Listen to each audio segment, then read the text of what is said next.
How's everyone doing today? Good. I think I only heard half the voices, so I'm going to try it again. How's everyone doing today? Good. Great, right? Praise God. Shall we pray? Lord, thank you so much for your grace and for your mercy. Thanks for the multitude of blessings that you have bestowed upon us. Too bountiful, dear God, to even name. Thank you most of all for sending your Son, Jesus Christ, to die for our sins. As I stand here this afternoon, dear God, I ask that you decrease me, dear God, and increase thee. And let the words of my mouth and the meditation of my heart be acceptable in your sight. In your name we pray. Amen. Amen. All right, so this is indeed an honor to be invited to share a few words with you. And this afternoon I want to say a few words from the subject, when the going gets tough, the tough keeps going. All right. Way to develop spiritual maturity. All right. And part of the reason that I chose that subject is having been here at this university now for about 16 years, I've seen a lot of students struggle with their faith when they come on campus. Obviously, that's not you folks because you're here on a Monday afternoon. Many of you having actually worship yesterday, you're coming back from work because you recognize the importance of actually staying close and staying connected to a faith community. But for many of your classmates on campus, it's a struggle. And many of them, as they come on campus and the going gets tough, many of them abandon their faith. So I want to start by asking you a question. If you think about it, and I'm going to have you turn to your neighbor in a second, what percentage of students do you think actually walk away from their faith in the very first year in college? Turn to your partner, kind of see if you can get them a number.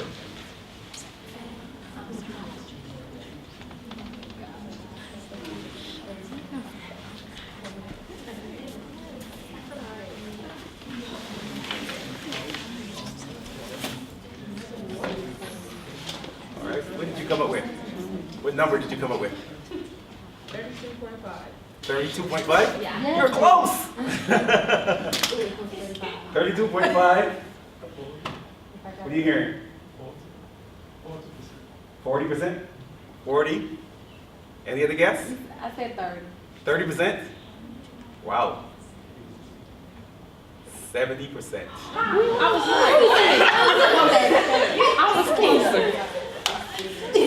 70%. So research suggests it's anywhere from 60%, 60 to 80%, but a recent study actually in 2017 suggested that about 70% of students actually walk away from their faith in the very first year. Why do you think that happens? Why would that happen? Why would students, many of whom grew up in the church, excited to attend a United Methodist affiliated college, come to college and then just abandon their faith? Why would that happen? Well, there's some interesting suggestions, right, or assumptions or reasons why, that are cited for this. One is many people blame the professors. Yeah? Some blame the professors, right? One report showed that in 2015, 72% of professors identified as liberal, and this is compared to about 39% back in 1984. About 25% of college professors profess some form of atheism or are being agnostics. Only 6% of college professors say that the Bible is the actual word of God. And another 51% describe it as an ancient book of fables, legends, history, and moral precepts. And then 75% of professors, again, believe that religion should not be in public schools. So from that perspective, many people make the argument that somehow these college professors are, I guess, trying to shove their secular ideologies down to students, and once students get this information, they end up abandoning their faith. That's one of the reasons that's often cited. Others claim that students have less opportunity to connect with members of their faith community, and so when they come to college, because they may not be a religious organization or a student organization, that they end up abandoning, again, their faith. Others believe that, again, given that many students are not as religious as they used to be, that they kind of like the Christian students who come on campus abandon, they jump on the bandwagon and agree that this may not be something for them. I want to talk a little bit about my own experience back in the day. I don't think it was that long ago. But I was actually, I went to school in Kentucky, and I was coming from a different country. I'm originally from Barbados, which is in the Caribbean. And I had certain ideas of what Christianity needed to look like. So I was bringing those ideas to my college campus. I was also a member of a fraternity. And as a member of a fraternity, I had this insider look on certain perspectives. Some things I saw, probably, yeah, you're right. Probably not fitting for a young mind like mine. And one of the things I witnessed was as I was seeing these things happening, I would go to church on Sunday, and some of the same people that I would see engaging in these very, very interesting practices would be the ones in the choir or at the altar, right? And I'm thinking, wow, this is fascinating. If this is what Christianity looks like, if these people are Christians, then guess what? I'm cool. I'm cool. There you go. This is not for me.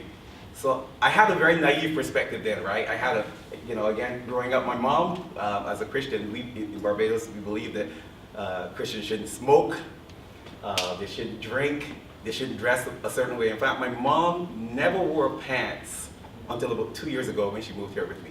Wow. So very interesting ideas. And so I was using that kind of naive perspective to kind of evaluate and judge Christians, right? I felt like if that's Christianity, that's not me. And for a lot of the students, I think that's what happens as well, right? They see people demonstrating versions of Christianity, and it causes them to want to disidentify or de-identify with the religion. And again, that was a naive perspective. So I want to say, though, that actually I want to show you something and kind of go with this. And I want to offer that perhaps those arguments or those reasons that were cited may not be the primary reasons why people actually walk away from the religion. So I want to ask just the students for a second. Can you identify this device for me? I'm going to take it out. What is this? I'll bring it closer. A Palm Pilot. High five. Palm Pilot. You were laughing though. When I came here in 2003, every faculty or staff member in my department got one of these. And guess what? We were the most technologically advanced department in the entire university. We thought we were the bomb.com. Right? We were excited, right? No other department could be as advanced as we were, right? And whereas you might laugh at this device right now, this was like really, really, really, really good. Back in the time, it was useful. If you had one of these, you were like way ahead, right? This or a pager. Right, no, Ariana probably still has a pager. But you know what? Just as this is not useful today, for many students who show up on campus, they have mindsets that are not useful for the level of complexity that campus requires. Campus is a very complex experience for many people. And because they haven't really grown, they might have grown up in the church, but they haven't really grown up in the church, right? They haven't developed the right perspectives, the right mindsets. Yeah. When they come to these complex experiences and their religion is questioned for a minute, many of them shrivel. Make sense? And it could be a question that you might be asked, but aren't you black? How can you be Christian? Didn't the Christians persecute and enslave black people? Right? There's an interesting book, the title is Black Man's Religion. Can Christianity be Afrocentric? And very interesting arguments that many people make. Well, how can you be Christian when Christianity did this? If you're not strong enough in your faith, if you're not mature enough in your faith, guess what might happen, right? People are like, you know what, you're right. Because sometimes these arguments, you hear them over and over, they may sound compelling because we do not necessarily have the capacity yet to really think critically about our own faith or about our religion. Or maybe, well, aren't you gay? Didn't Christianity persecute people who were gay? Or aren't you a woman? right? All of these perspectives, and again, it requires a certain level of complexity to be able to manage what's happening and the questions. And if not, for many people, like I said before, they walk away from their faith. So I want to talk a little bit about that for a second. So what I want to offer is that Christian maturity requires more than just the early teachings that we receive. We need to work to actively develop that, but we need to develop a more grown-up perspective on Christianity. If we're not grown up in our mindset, then it is easy, as I mentioned before, when challenged or when engaged with these complex arguments from some of your peers or even from some of your professors, you might be tempted to say, this is not for me, just like I said, back in the day. So I want to look at this from a, what we call adult development perspective. And imagine for a second some of these students actually came to college and you asked them, hey, why are you a Christian? This actually happened at a camp, a Christian camp, where the students were asked this question, why are you a Christian? And some students said, well, it's because I'm an American. The idea that this is a Christian nation, and by virtue of the fact that I actually grew up in this country, it makes me a Christian. Other students said, well, it's because both my parents are Christian. The fact that I grew up in a Christian household, this is what was required of me, then that makes me Christian. So imagine such a person coming on campus, right? And again, that's their perspective. Then they're challenged. Then they're met with all of these different complex perspectives. What do you think is likely to happen? Again, as much as they may believe that they're Christian, they're banking on their parents' religion, banking on their country's religion, if you can say that we are actually a Christian nation. And that's not sufficient to actually help them to sustain or develop a mature relationship with God. So I want to look at adult development. And I want to look at adult development, looking at theories of adult development, and see how it actually connects to how we can think about developing a more mature relationship with God and a more mature Christian relationship that's going to sustain us in the midst of our walk here on campus. So I'm going to borrow from Robert Keegan. He's actually the chief theorist when we talk about adult development. And when he talks about development, he talks about two particular dynamics. The first one is the word transformation. And to transform is more than just storing our heads with a bunch of information, a bunch of knowledge. So we can read and read and read and read the Bible, but that in and of itself is not going to lead to transformation. Transformation requires a shift in perspective. We have to change the form of what we know. Not just thinking about, not just filling up our head with information or developing new skills, but how do we change our perspective? And the other dynamic, he says, is that we need to be able to have what he calls a subject-object shift. We need to have a subject-object shift. See, when we're subject to something, that thing that we're subject to, that thing holds us. It dictates the way how we perceive, it dictates the way how we experience, it dictates how we communicate, how we behave, but because we're so entangled with it, we don't have an idea of how that thing impacts us, right? And this could be like our race.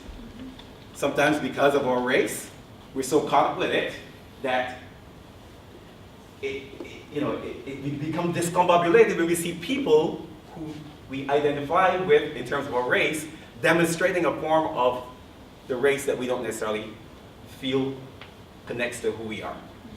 Or it could be in terms of our religion, similarly.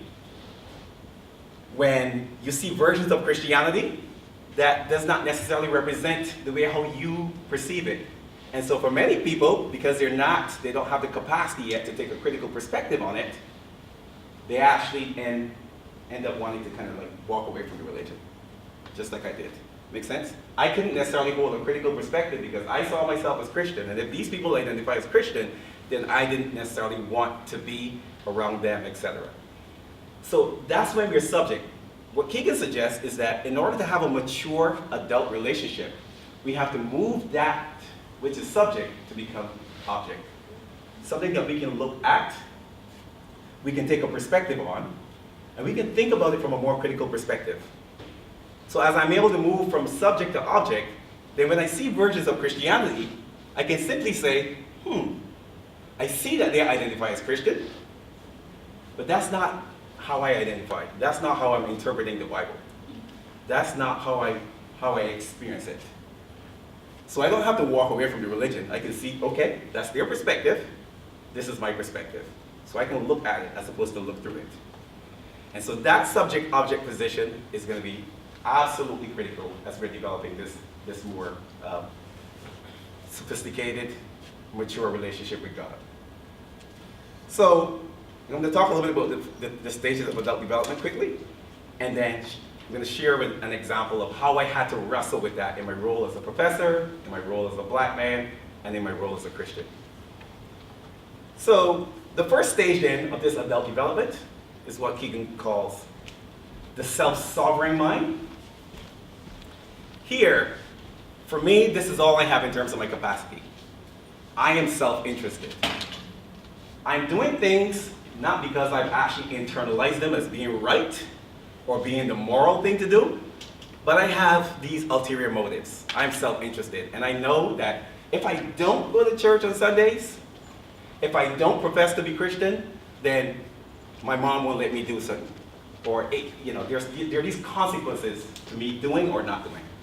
So the only thing that basically governs what I do or not do is these consequences, these immediate consequences. I'm not talking about going to heaven or going to hell. I'm just talking about, there's some direct advantages to me actually attending or consequences to me not attending. And that's the level of mind that I operate in, not only in terms of my religion, but life. If I don't lie to a friend, it's not because I don't believe that lying is wrong. If I don't steal something at Walmart, it's not because I don't believe that stealing is wrong. It's only because I'm afraid of the consequences that will happen to me. With that level of mind, you need to tell me what to do. And that thing that you're telling me what to do has to be within the parameters of what I feel are beneficial to me. So don't ask me to work overtime, for example, because that's not within my scope. And I'm showing up to campus, and that's my mindset. My parents are no longer here to govern my behavior. I don't necessarily foresee the same consequences. So when I have this exposure to all these people with all these diverse, complex religious ideas,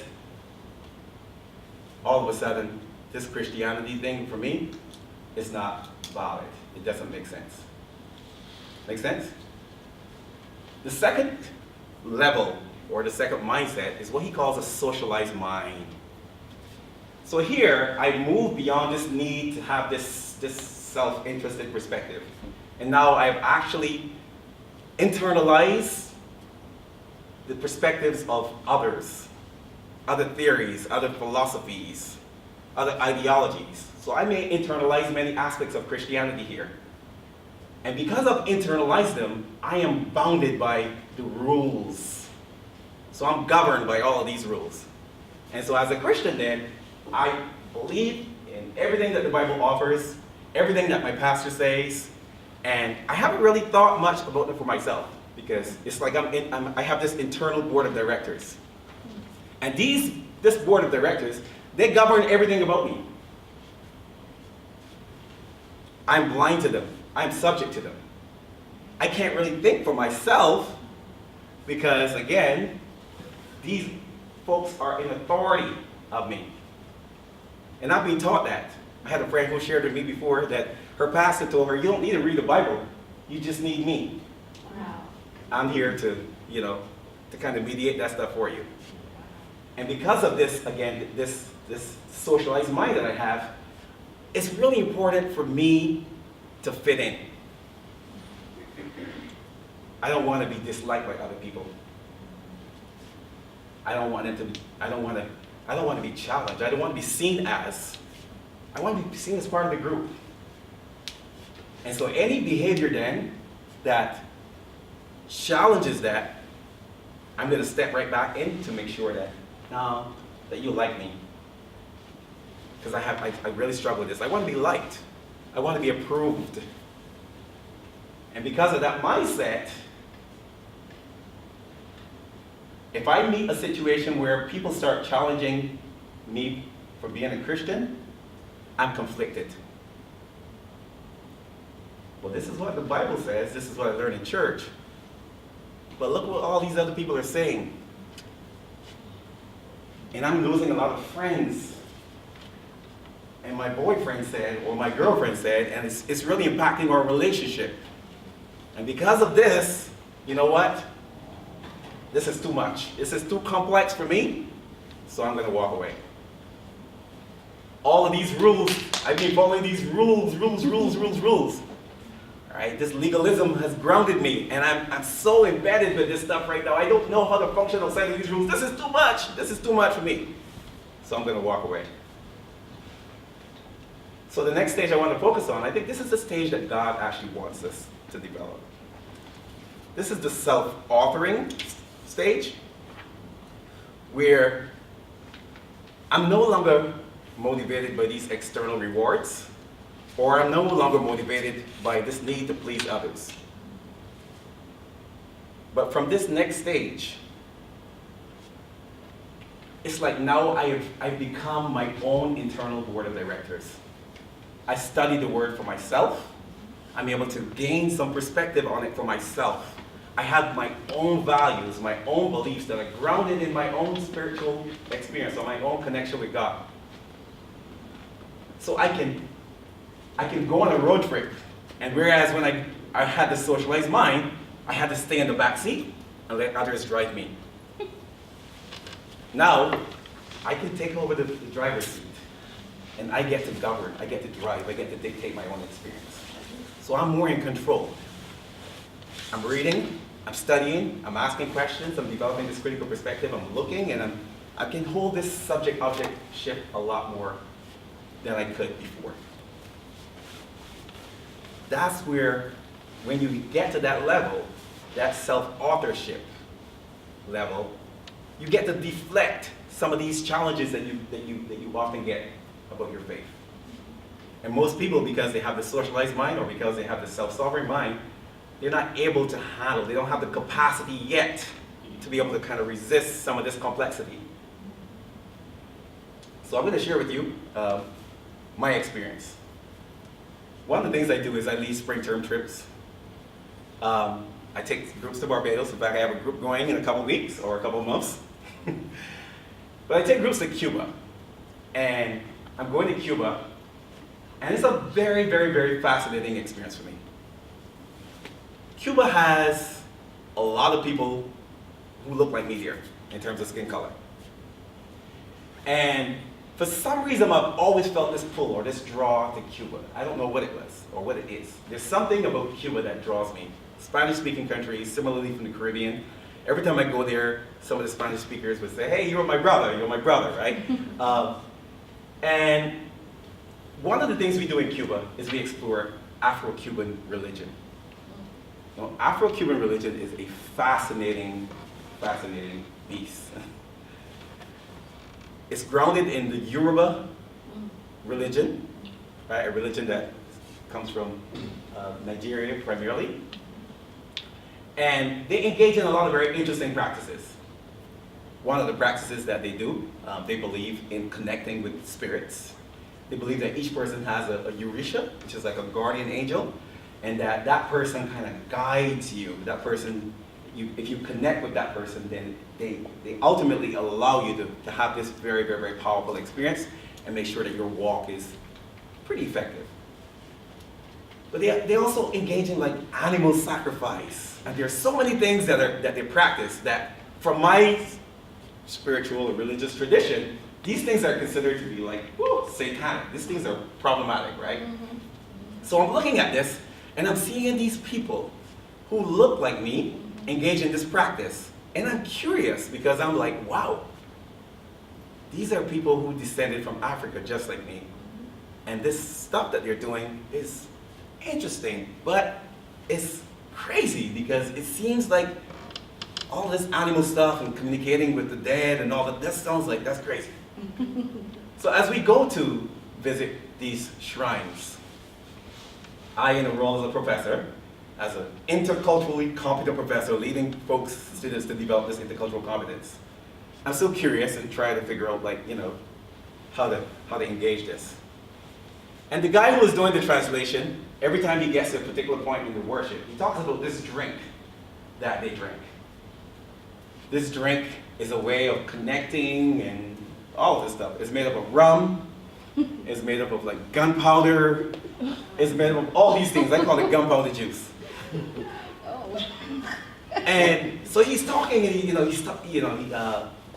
getting to this portion of the worship or the experience, and he's like, okay, yeah, this drink, and then he does this. He takes a drink of it, and he says, "Ashe!" Right? And I'm like, wow, interesting. And then right after that, he takes the bottle and he brings it to me, and he says, "Okay, prophet, okay, professor," and he gives me to take a drink.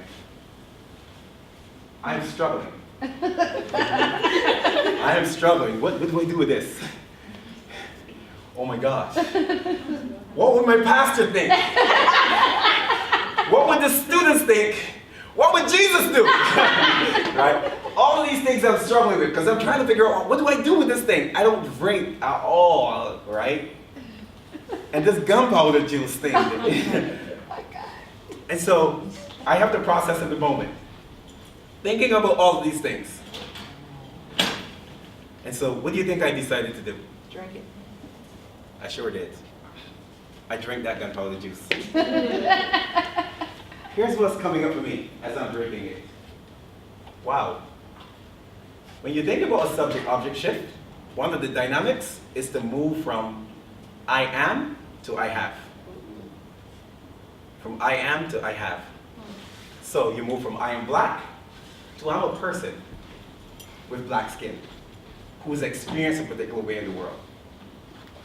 Or from I'm a conservative to I'm a person who has conservative ideologies. Or I'm a liberal to I'm a person who has liberal ideologies. And when I see versions or representations of blackness or liberalism or conservatism or Christianity, again, that doesn't reflect my perspective, I can kind of walk away from that. And so in that moment when I have this gunpowder juice, I'm reminded that I'm a black person who has this African ancestry. Yeah. And that means something, right?